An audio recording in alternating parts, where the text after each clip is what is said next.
Hi, this is part 3 of How to Paint an Eye. This part includes a time-lapse video of several hours of painting, but you know what? Let's pretend it was only done in 10 minutes. So for the first time, I will be changing my palette and use slightly different one from what I'm used to do. I enjoy Scott Waddell paintings and videos on YouTube, and this time I decided to try out this style and his palette. I mean, it might be a disaster, but you know what? Let's see what will happen. After I traced my own drawing, I will start with my underpainting. I'm using white, raw amber, titanium white, raw amber, and black. Ivory black, preferably. It looks a bit like a grisaille because of the glare, but it's actually not that monochromatic. I always start with the dark shadows and then make my way from mid-tone area to the highlights.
After the underpainting dried, I started working on my painting.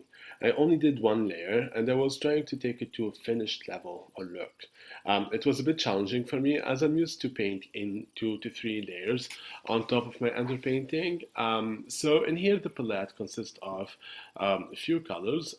First of all, titanium white mixed with lead white, then pale rose blush, cadmium orange, alizarin crimson, yellow ochre, raw amber, Naples yellow, and ivory black.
like a bird on a tree.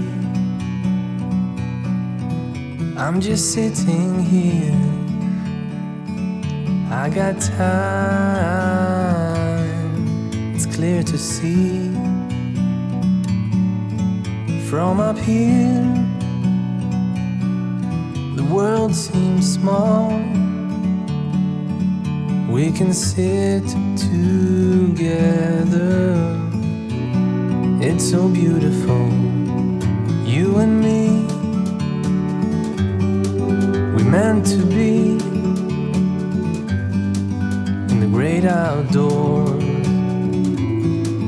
forever free.